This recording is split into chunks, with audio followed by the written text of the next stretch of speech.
CT scan machine basically एक rotating x ray machine होती है और आपको जानकर हैरानी हो सकती है कि यह मशीन एक सेकंड से भी कम टाइम में थाउजेंड ऑफ सैंपल एक्सरे के कलेक्ट कर लेती है और एक 3D इमेज बनाई जाती है।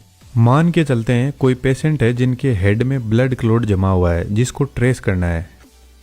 अच्छा, जनरली यदि आपने एक्सरे देखा हो तो उसमें हमारी बोन का स्ट्रक्चर ही दिखाई देता है, लेकिन यदि किसी ब्लड वेसल या टिश्यू को क्लियरली देखना हो तो पेशेंट को एक इंजेक्शन के थ्रू कॉन्ट्रास्ट एजेंट ब्लड में इंजेक्ट किया जाता है। यह कॉन्ट्रास्ट एजेंट पूरी बॉडी में फैल जाता है और क्लियर इमेज दिखाने में हेल्प करता है। पेशेंट को इस टेबल पर लेटाया जाता है जो मोटर से कंट्रोल होती है और ऐसे स्लाइड होते हुए आगे बढ़ती है। यह जो आपको बड़ा डोनट शेप जैसा दिखाई दे रहा है यही एक्चुअल में सीटी स्कैन मशीन होती है जिसकी फुल फॉर्म है कंप्यूटर टोमोग्राफी। जब मशीन को ओपन करते हैं तो इसमें एक साइड एक्सरे एमिटर होता है जो एक्स रेज को जनरेट करता है और एमिट करता है। दूसरी साइड में इन रेज को रिसीव करने के लिए डिटेक्टर लगा रहता है। हम थोड़ा डिटेल से एक्सरे एमिटर को समझते हैं। बेसिकली एक्सरे एमिटर कुछ एक ऐसा ग्लास ट्यूब में बना होता है जिसके अंदर वैक्यूम होता है। इस ट्यूब के एक तरफ है कैथोड, दूसरी तरफ है एनोड। कैथोड में एक फिलामेंट लगा रहता है। जब इसमें सप्लाई देते हैं तो फिलामेंट गर्म होने लगता है जिससे इसके आसपास में हीट जनरेट होगी। अब कैथोड साइड में हम वोल्टेज बढ़ाते हुए 30 किलोवोल्ट तक करते हैं और इतने हाई वोल्टेज से फिलामेंट में थर्मियोनिक एमिशन होने लगेगा जिसकी वजह से हाई वोल्टेज इलेक्ट्रॉन्स पर फोर्स लगाएगा और इलेक्ट्रॉन हवा में ट्रेवल करने लग जाएंगे।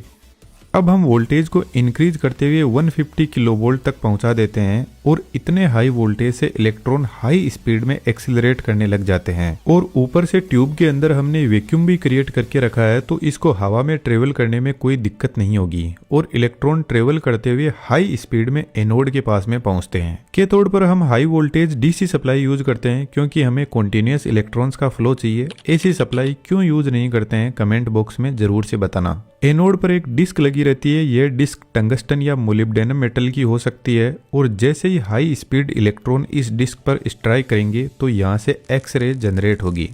एनोड का काम है कि हाई स्पीड में जो इलेक्ट्रॉन्स आ रहे हैं उनको डी एक्सिलरेट करना और डी एक्सिलरेट करने के लिए हमें इलेक्ट्रॉन से एनर्जी को निकालना पड़ेगा ताकि यह शांत हो पाए।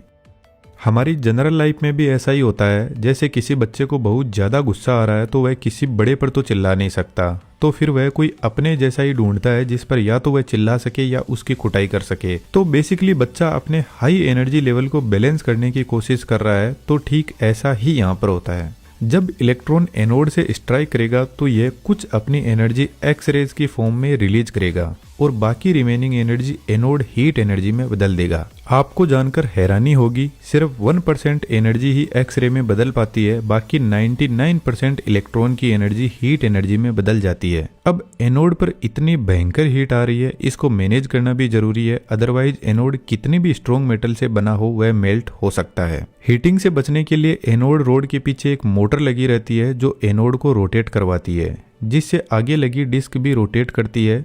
अब इस रोटेशन से हीट एनर्जी पूरी डिस्क पर स्प्रेड होने लगती है जिससे थोड़ा बहुत हीट को कंट्रोल किया जाता है, लेकिन इससे काम चलता नहीं है। तो सीटी स्कैन में क्वालिटी को इम्प्रूव करने के लिए इसको थोड़ा मॉडिफाई करते हैं। इलेक्ट्रॉन्स के इस पाथ के अराउंड डाइपोल मैग्नेट लगाते हैं जो इलेक्ट्रॉन को फोकस करते हैं और साथ में एनोड पर जब इलेक्ट्रॉन स्ट्राइक करते हैं तो कुछ इलेक्ट्रॉन्स इधर उधर भागने लगते हैं जिनको स्कैटर्ड इलेक्ट्रॉन ट्रैप रोक लेता है, जिससे एक्सरे की क्वालिटी इंप्रूव होती है और इससे नॉइस बहुत कम होती है।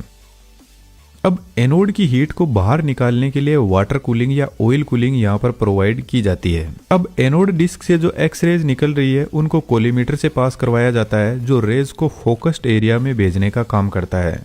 सीटी स्कैन में एक्स रेज को कुछ ऐसे पतली स्लाइस में फोकस किया जाता है जिनका रीजन अभी आगे डिस्कस करेंगे। एक इम्पोर्टेंट बात मैं आपको बता देता हूँ, एक्सरे एक प्रकार की लाइट रे होती है लेकिन यह हमें दिखाई नहीं देती क्योंकि इसकी वेवलेंथ बहुत ज्यादा छोटी होती है और इसी वजह से यह हमारी बॉडी से आसानी से निकल जाती है। अब बात करते हैं इसकी स्कैनिंग प्रोसेस की। मान के चलते हैं इस पेशेंट के हेड में कोई ब्लड क्लॉट जमा हुआ है। सीटी स्कैन मशीन पूरे हेड को एक साथ में स्कैन नहीं करेगी। सबसे पहले हेड के छोटे छोटे स्लाइस बनाए जाते हैं 1 mm से लेकर 10 mm तक। फॉर एग्जाम्पल जैसे एक्सरे सबसे पहले बस इतने ही एरिया को फोकस करेगी जिसको स्लाइस नंबर 1 बोलेंगे और इस स्लाइस को मशीन पेशेंट हेड के अराउंड रोटेट करते हुए चेक करेगी। जब मशीन एक स्लाइस को चेक करती है रोटेट करते हुए तो मल्टीपल सैंपल लिए जाते हैं और यह सैंपल मशीन का कंप्यूटर सिस्टम कलेक्ट करता रहता है। एक्चुअल में एक्सरे हमारे शरीर के बॉडी पार्ट्स के साथ में डेंसिटी के हिसाब से रिएक्ट करती है। जैसे यदि कोई बोन आ गई तो बोन की डेंसिटी बहुत ज़्यादा हाई होती है तो एक्सरे इनको क्रॉस नहीं कर पाएगी।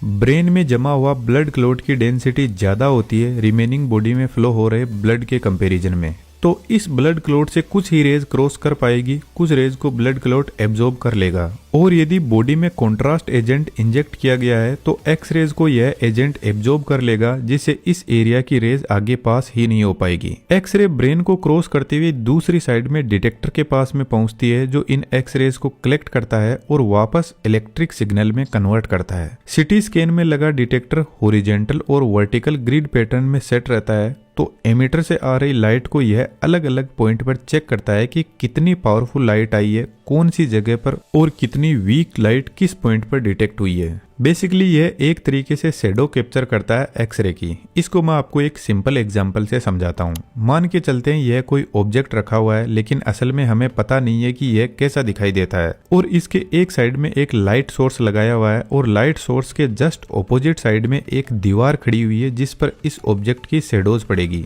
तो हम शैडो से अंदाजा लगा सकते हैं कि यह ऑब्जेक्ट किस टाइप का है। यह होता है हमारा नॉर्मल एक्सरे। लेकिन सिटी स्कैन में यह लाइट सोर्स और दीवार इस ऑब्जेक्ट के चारों तरफ हाई स्पीड में रोटेट करते हैं, और इस रोटेशन से यह लाइट इस ऑब्जेक्ट को हर एक एंगल से देखती जाएगी और पीछे दीवार साथ में इसकी शैडो कैप्चर करती जाएगी, जिससे हमें पूरा ऑब्जेक्ट चारों तरफ से 3D में दिखने लगेगा।